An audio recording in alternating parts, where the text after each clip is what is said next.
is that Barry and I started out our political life together, really, certainly in these matters, when in the Maastricht Treaty, I can say without any doubt whatever, Barry was the staunchest of the staunch. I knew I could always rely upon him. He always spoke with great authority, and as a great expert in Treasury matters, of course, he was, because he was also chairman of the Treasury Select Committee, he always had a massive contribution to make when it came to the question of the euro, the single currency question, and the whole issue of the Maastricht criteria, as we put it. But today, we had a little bit of an interesting time this morning, because yesterday, I'm sure they did this actually, just because you were going to be meeting up with us this evening, the Portuguese government went into implosion. Now, that has enormous consequences for the UK, because if it continues, and it looks by all the pundits as if it will, then what will follow is that under a thing called the European Financial Stability Mechanism, sorry I have to use a bit of this ridiculous jargon, but that's what they call it, we are exposed to underwriting about, well, it's a total of about 8 billion pounds, but actually of that, in relation to this particular issue, it will be around about 4 billion. So I decided, exercising my right as chairman of the European Scrutiny Committee, but also in defence of British sovereignty, and the decisions should be, for the British taxpayer, should be taken by the British Parliament, so that's really the theme tonight, that I would say to the Prime Minister, no, we should not make any further payments in respect of the Portuguese bailout, because, in fact, as the European Scrutiny Committee said in its recent report, the arrangements which led to that provision, that bailout arrangement, were, in the words of the European Scrutiny Committee, legally unsound, which, to put it another way, means unlawful. And the reason for that is very simple, because under the articles of the treaty, which I don't have to mention, the provision in question which they used was in relation to natural disasters, not to the complete mishandling of government finances. So, for practical purposes, there was no real reason why we should be paying it out at all. And in fact, Madame Lagarde, the French finance minister, or the French foreign minister, I forget which she was at the time, finance minister, said on the 17th of December last year, we violated all the rules. Now, I take a simple view about this, and I said in my urgent question this morning, which is the kind of nuclear option these days under the new parliamentary procedures, where you demand, irrespective of any other business, that the minister has to come to the floor of the House and explain himself, that because of this problem in Portugal, it is an absolute necessity for them to explain why it is that they are not intending to repeal this unlawful provision, at least in return for making the other arrangements applying only to the Eurozone. So without making it too complicated, what it really boils down to is that I'm saying that we have no right or business to make this payment to Portugal, because we're not part of the Eurozone, and if they want to go ahead, I've got grave reservations, by the way, about the idea of having a two-tier Europe, but that's a separate issue. On this particular one, I said the Prime Minister today must go to the site and say that he is not going to continue with these arrangements, that they should be repealed, and that the British taxpayer should not be exposed to this £4 billion. I'm going to ask you a simple question. Is there anybody in this room who disagrees with me? Thank you. So that's a standard. Right, I may tell you that there isn't anybody in the House of Commons who disagrees with me either. And yesterday, believe it or not, we had a division in the House on the question that I just mentioned. And interestingly enough, the Labour Party decided to abstain because they knew that this is a very serious problem for the Prime Minister. However, we shall see how it goes on at the summit. Now, more generally speaking, the question is this: are we still completely in charge of our own affairs? The definition, for what it's worth in the Oxford Dictionary of sovereignty, I'll just read out to you. It is supreme power or authority, the sovereignty of Parliament, the authority of a state to govern itself or another state, a self-governing state. Now, I take the view, and have always taken the view, that the European Communities Act is an entirely voluntary act, which we passed to a certain extent on the basis of the British Parliament being seriously misled as to some of the implications of that. But the very fact that it's a voluntary act means that within the sovereignty of the doctrine, we can, if we wish, repeal that act, or we can amend it. And when I say amend it, I mean amend the regulations made under it. You may or may not have heard of the formula which I devised for dealing with this. It's just terribly simple. You just say, at the beginning of a piece of legislation that you wish to disapply, you just simply say at the beginning of the enactment, notwithstanding the European Communities Act 1972. And again, without getting into all the detail, the fact is that under Lord Denning and Lord Diplop's judgments, which are still good law, it is obligatory on the courts then to give effect to that latest enactment. And if it says notwithstanding the European Communities Act, we can override any provision which emerges from the European Communities Act.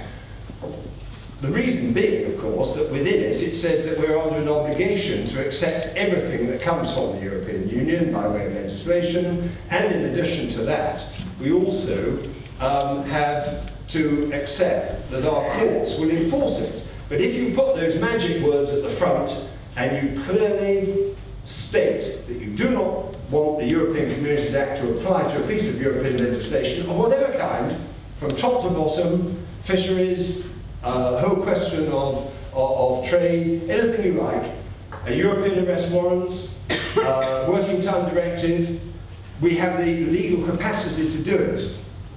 Now, the issue to me was so important that the moment that I became chairman of the European Scrutiny Committee, which I was honoured to be elected unopposed, they did actually try one or two people, but I'm reliably informed, in fact, by them, that they decided that they would back down.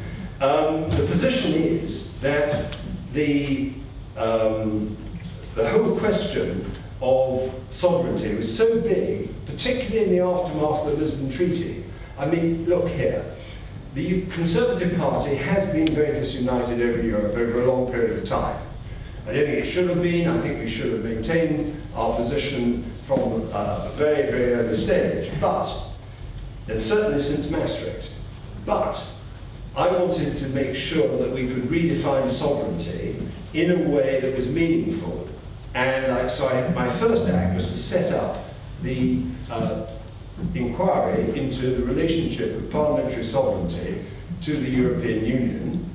And I can tell you that we had all the top experts, quite deliberately, from both sides of the argument. Because the most fatal thing in this kind of situation, isn't it, is to try and pack the committee, like, for example, I would suggest Kenneth Clark has, with respect to the Bill of Rights Commission. You only have to look at the list of people to realise just exactly how people like Lord Leicester and Baroness Kennedy, etc., and there are several others as well, will have got such entrenched views that really it doesn't look as if it's a really evenly handed commission. But we should be dealing with that in due course. But I set up the sovereignty inquiry, and we had evidence which demonstrated that the clause that and the provisions that the government came forward, having promised a sovereignty bill in the manifesto, and having agreed to review it and then to come forward with legislation under the coalition agreement, was not what was on the tin. It was not a sovereignty clause at all. What it did was to merely reflect the status of EU law. And we took evidence from a number of people, as I said, and the conclusion was that the government had actually created a very big bear trap, which they quite clearly hoped that nobody would notice. And it was contained in the explanatory notes. And what it did, because the explanatory notes are used by the courts as a means of interpreting the legislation, and in those explanatory notes they referred to the common law principle. Now, I'm not going to go into the detail on that either, other than to tell you that it is an open sesame, it's an open door for the Supreme Court to argue that the sovereignty of Parliament is qualified and that effectively the Supreme Court, as a matter of United Kingdom constitutional law, is the ultimate authority.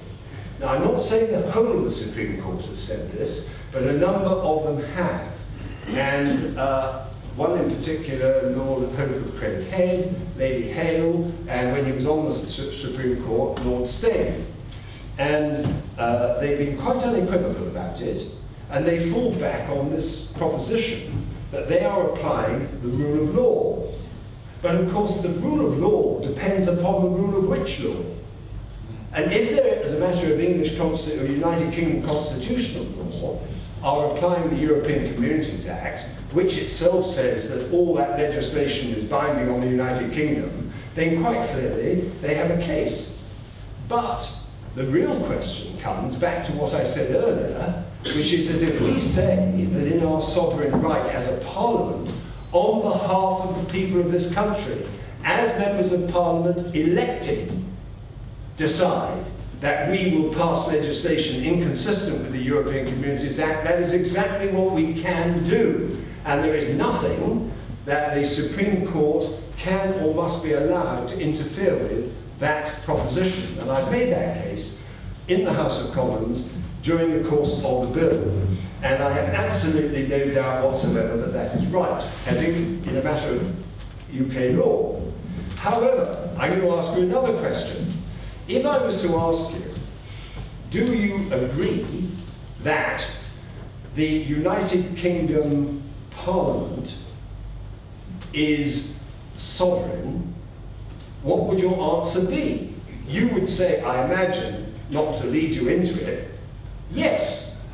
Is there anybody in this room who would argue that the United Kingdom Parliament is not sovereign? That is a very important qualification by virtue of the very fact that I've just made, which is that the people elect the members of Parliament, and on a manifesto they enter into, as it were, a promise to the electorate, and that goes for the government as well. So you are right. But you can only get a referendum if you pass an act of Parliament to authorise the expenditure. But that's a side issue.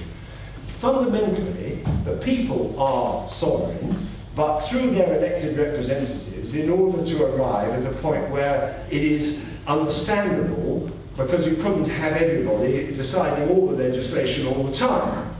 But it is absolutely incumbent on the members of Parliament to maintain that sovereignty because they hold it on trust for the people. That's the point. Hold it on trust for the people. And nothing can or should interfere with that trust. And I'm afraid to say that in the course of the European Union Bill's passage, I put down a motion which was, it was in fact a new clause, and it said, this House reaffirms the sovereignty of the United Kingdom Parliament. And I have to tell you that much to my regret, there was a division and the parties voted against it. Did anybody in this room know that? It was scarcely mentioned. Some people may know, but the very fact that that was done, I believe, was quite appalling. Furthermore, there was a motion the other day which said, in relation to certain European documents, that this House in relation to direct taxation, is primarily responsible for direct taxation. Now, that is not the case as far as the British constitutional arrangements are concerned, for the reason that we've already given relating to the trust of the members of Parliament held on behalf of the electorate. It is absolute. Direct taxation is the exclusive province of the British Parliament on your behalf. And as I repeatedly say in the House, it is not our Parliament, it is their Parliament, by which I mean the People's Parliament. And we have an absolute necessity and an absolute obligation to ensure that that takes place. Now, what does all this add up to? First of all, that you've got judges who are claiming a greater and greater degree of ultimate authority over Parliament, which is completely unacceptable. I'm not saying it's all of them, I'm saying there are increasing tendencies and there are judgments emerging along those lines. Then the second question is the extent to which the British people are in control of their own affairs, and we know that the European Union is invading us in every direction. Is this just a lot of theoretical waffle, or is it real? The answer is it is real, and I give you a few examples in relation to the current budget and the necessity to make certain that we can achieve growth in order to get out of this appalling deficit that we were left. How do you do that? You need small businesses to be able to have the oxygen to enable them, without unnecessary regulations and without unnecessary restrictions, to be able to carry out their business and to become prosperous. It's terribly simple. None of this is complicated, it's all straightforward. But unfortunately, according to even the government's own figures, 50% of all economic regulation is based on European directives. So now you will see why it is so important that in reliance on the sovereignty, which is the trust, and in reliance on the formula that I've given you to override European legislation, we must override unnecessary economic regulation which comes from the European Union. And indeed, in 2006, I did actually put forward an amendment to what was known as the Legislative and Regulatory Reform Bill, which was the Burdens on Business Bill. And what happened? I put forward my amendment, notwithstanding the European Community Act, and the whips came up to me halfway through the afternoon. They said, "Bill, would you like us to take over your amendment?" I said, "I'd be delighted." They said, "Could we put in tellers?" I said, "You can do anything you like." And they trooped through the lobbies, the whole of the Conservative Party trooped through the lobbies to uphold the principle that we could override European legislation. And what is more, 6 weeks later, in the House of Lords, without any further prompting, they whipped exactly the same amendment in the House of Lords as well. So let us not hear that it can't be done, and let us not hear that there isn't the will for it to be done. Furthermore, in 2005, David Cameron, when he had just become leader, gave a very important speech at the Centre for Policy Studies, in which he said, and I'm paraphrasing but accurately, "It is our imperative requirement to repatriate social and employment legislation in order to make us competitive in the world." That equals growth, doesn't it?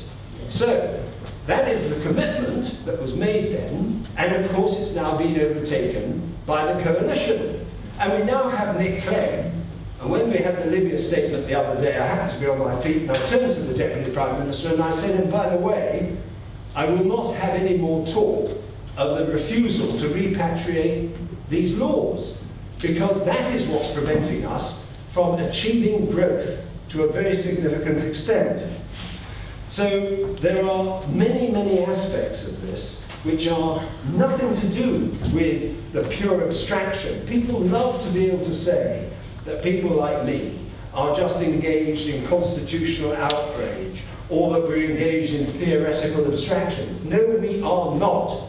What we are doing is insisting on that trust between the people and Parliament, and between the promises that are made in manifestos of the kind that were made with regard to the question of repatriation.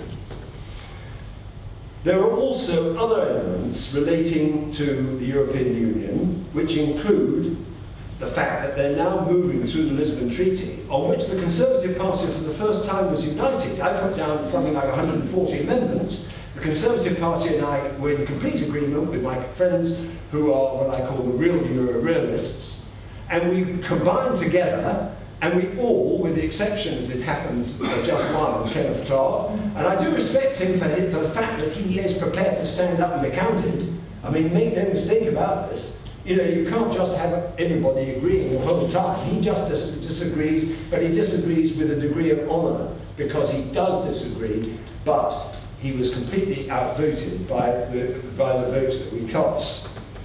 And now we move on to the next area, which is the whole question of justice and home affairs, the European arrest warrant, investigative orders, the manner in which people are being hijacked, I believe, by European legislation in a way that is not in their interests, and they can have police turning up from other countries, and things that I regard as entirely alien. In fact, in Staffordshire recently, a man was convicted in his absence for 15 years for a murder that he couldn't have committed, and it was all done under the European arrest warrant. And in point of fact, he was actually somewhere else altogether. But this is the kind of thing that we have to resist. And in relation to small businesses, the costs are huge. Let's be practical about this. Since 1999, and George Osborne referred to this yesterday, it's about £100 billion worth of costs imposed on small businesses in that period of time. We can't afford that. He says, quite rightly, that we should deal with this over-regulation. But James Forsyth, in this week's Spectator, and I just quote this to you because this is straight off the press, he says, to understand what Osborne is expected to put right, one must first understand what Cameron believes has gone wrong. In the summer, everything appeared fine, and so on. The Prime Minister wants growth to be his defining mission, but has found that the pro-growth policies he wished to pursue are being rejected by the system. Regulation, bureaucratic inertia, and European interference are threatening, as I've argued now for about 15 to 20 years. I wrote a pamphlet called The Strangulation of British Business about 10 years ago, setting it all out. Anyway, he says Tory ministers complain that if European laws, the Human Rights Act or the Equalities Act, don't stymie their initiatives, then the civil service or the judiciary will. I repeat, the judiciary has the right to interpret the law. That is the rule of law. The question, as I say, is which law, and is it necessary in our own interest, the national interest, to override that law or to amend or change it, and then have them interpret the new law. But he also goes on to say that there is no, he said, had they listened to the Conservative Jeremiahs, I suppose that includes us, warning them of the obstacles they would face in office, they would have been far better prepared. There is no better example of this than the European Union, he says. Mr. Cameron has spoken curtly, I think that's probably an exaggeration, but I'm not sure, about people who, wait for it, bang on about Europe. I've heard that one before.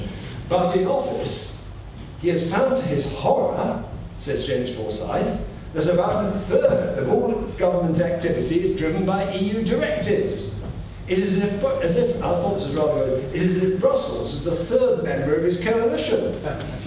The constant deluge of EU rules has also thwarted Oliver Letwin's attempts to follow a one-in, one-out approach to regulation.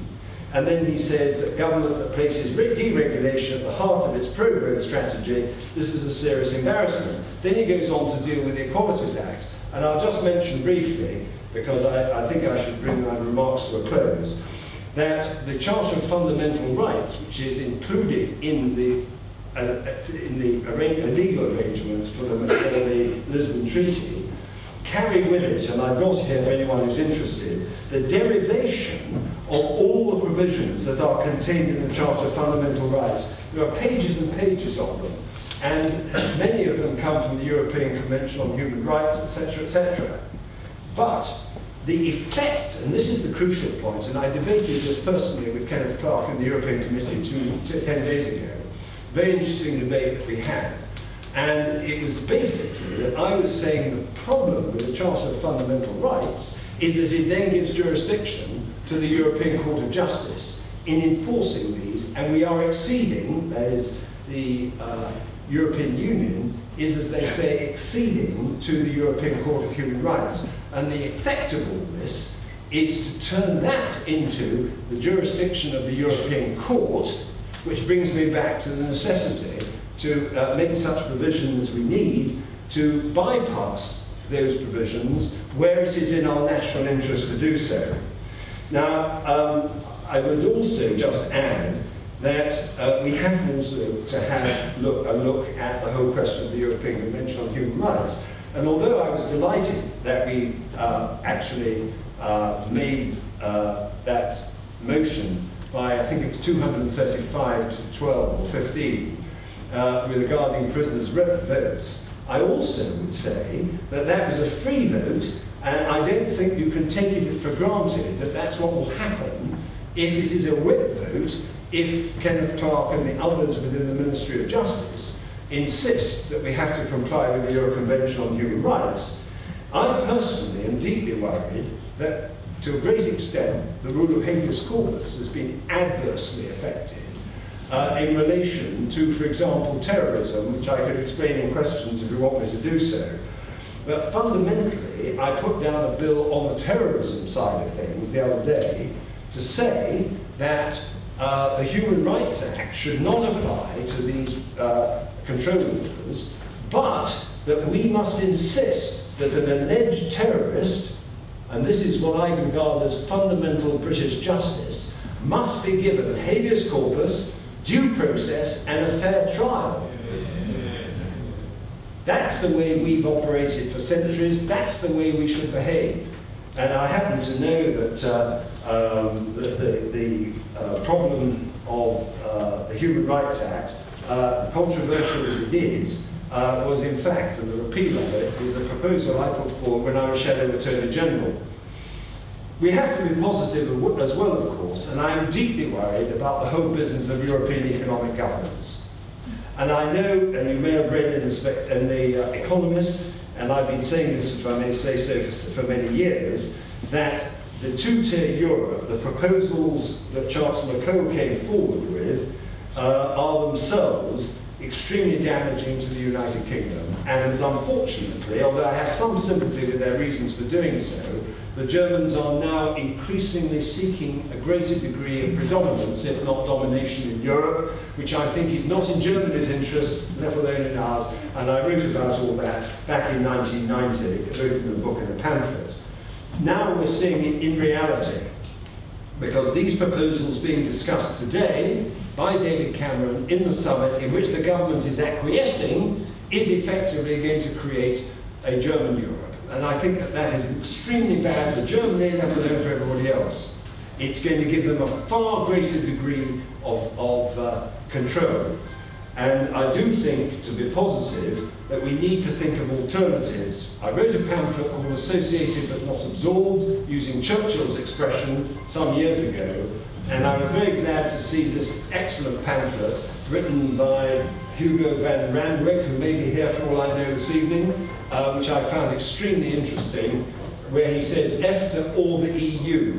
And I really do believe that the time has come where, in the defence of the liberties of the people of this country, in defence of their right to govern themselves, in defence of the trust that the British people put in their members of Parliament, that we don't pass any more motions which suggest that the sovereignty of the United Kingdom Parliament is not absolute, but at the same time to find sensible ways of protecting our national interest in a way that would guarantee that that trust can be seriously fulfilled in the interests of the people as a whole.